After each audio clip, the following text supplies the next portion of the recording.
Audio clip 0674, clapping. I got the clap.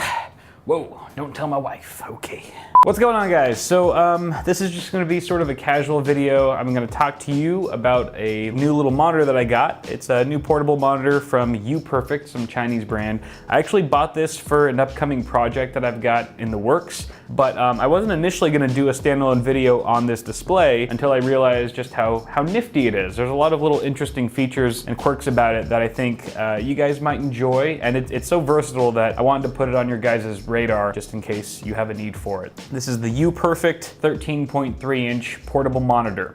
This video is brought to you by ModMic, the modular mic you can fix to any set of headphones for the best of both worlds. High quality voice audio, superb noise cancelling, and the option for wired or wireless models are just a few reasons I've been using their products for years.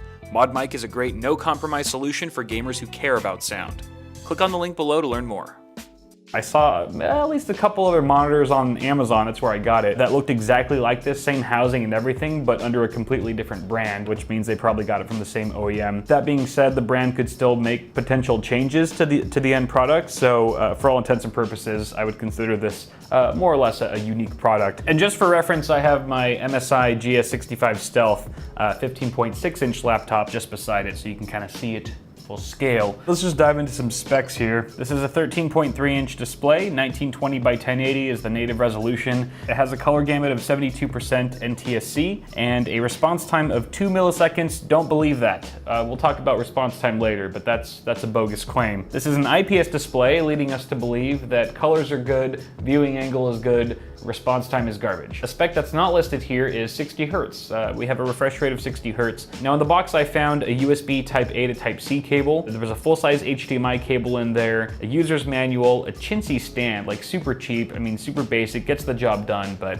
I would try to replace it ASAP. There was also a 5-volt 3-amp wall charger, but you can power it with the USB-C as well. Now, as far as the monitor itself goes, the build quality is a lot more impressive than I thought it would be. It's super solid. It's brushed aluminum all around, and it has these really nice thin bezels on the sides and the top. The chin is a little bit thicker, but there's no branding, which is a huge plus in my book. And in the bottom right corner of the display, there's a hole that's apparently for a pen if you want to stick a pen in there and use it as a stand, like a makeshift stand. I've seen this before, and I actually tried it out with this display. It works well. I actually kind of like it better than the cheap stand that they included.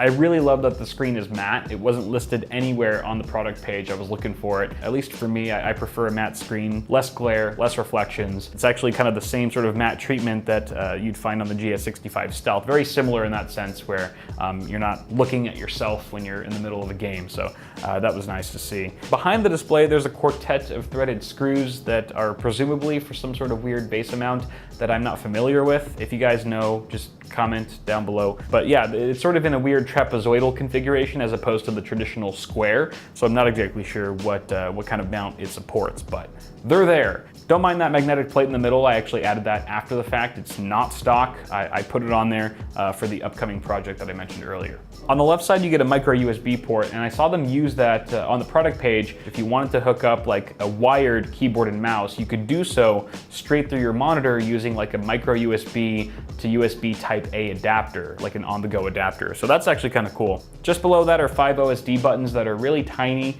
especially for my fat nubby fingers. They could have been a little bit bigger, but I guess I'm not going to complain too much. They do have a nice click to them, and they let you navigate through a surprisingly good amount of options. You've got your typical run-of-the-mill brightness, contrast, and sharpness adjustment. There's different presets ranging from standard to gaming to movie and so forth. You can change the color temperature or your individual red, green, and blue parameters, as well as change where the OSD sits on your screen if you want it to be wedged into a corner or right smack dab in the middle like it is now. There's also HDR mode, which is not true HDR by any means. It kind of just throws like a saturation filter on the screen, which I think with some tuning, you know, in the OSD, you might be able to make it look decent in some games or even movies, but it's not true HDR. And then you've got low blue light adjustment, volume. This actually has speakers, built-in speakers that get pretty loud with relatively little distortion, surprisingly. I wouldn't use them for your everyday sound, but you know, apart from being relatively tinny and not having much of a low frequency representation, they actually don't sound too bad for what you might expect. But the real kicker here is the FreeSync option. I did not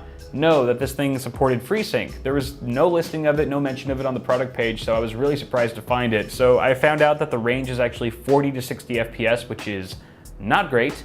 I shouldn't say it's not great, because if you have like an entry level or a budget GPU, or even like a Raven Ridge APU, you might be hitting that 40 to 60 FPS sweet spot, and hey, you got FreeSync all throughout that range. But for everyone else, if you're most likely above that, you're probably not gonna benefit much from the FreeSync implementation here. It's also worth noting that this is not FreeSync 2, so you miss out on certain features like low frame rate compensation. So if you dip below that 40 FPS, and I did test this on the panel, you are gonna immediately start screen tearing, you know, assuming that the game is prone to it. After playing around with it some more, I also learned that the FreeSync is only supported over HDMI, which means it's not a G-Sync compatible display. It will not take FreeSync or use adaptive sync with a GeForce GPU. I tried it with the GTX 1050 Ti as well as the GTX 1080 Ti. It did not work because even though this does have a DisplayPort on it, which we'll get to, adaptive sync only works through HDMI, which does not meet the requirements for G-Sync compatible monitors. Let's circle back to the display itself. We have a USB Type-C on the right side of the panel. This is going to transmit power and data. It's actually how I'm powering the device right now from our testbed PC back here, which is running a Ryzen 7 1700 and an RX 570. And just below that is another USB Type-C port, but this one supports Thunderbolt 3, so it is compatible with Thunderbolt 3 supported devices like this laptop. So there's a single USB Type-C port here. You can connect it with a single cord and have power, DisplayPort signal, additional USB, all that sort of thing with a single cable. It's a very handy protocol to have, and it makes this infinitely more usable and flexible in every way. Last but not least, we've got a mini DisplayPort and HDMI port.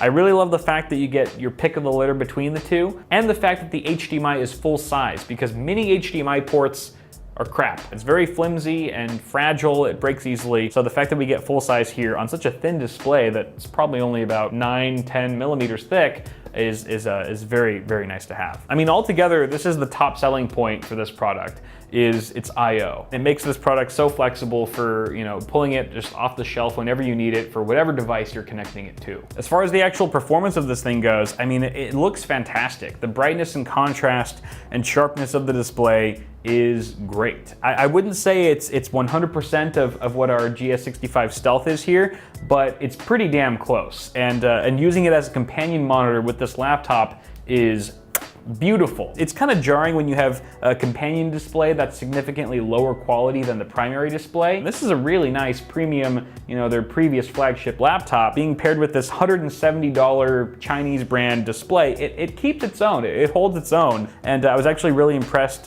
using it as a companion display. Being an IPS panel, I mean, the colors really pop, they're super rich and vibrant.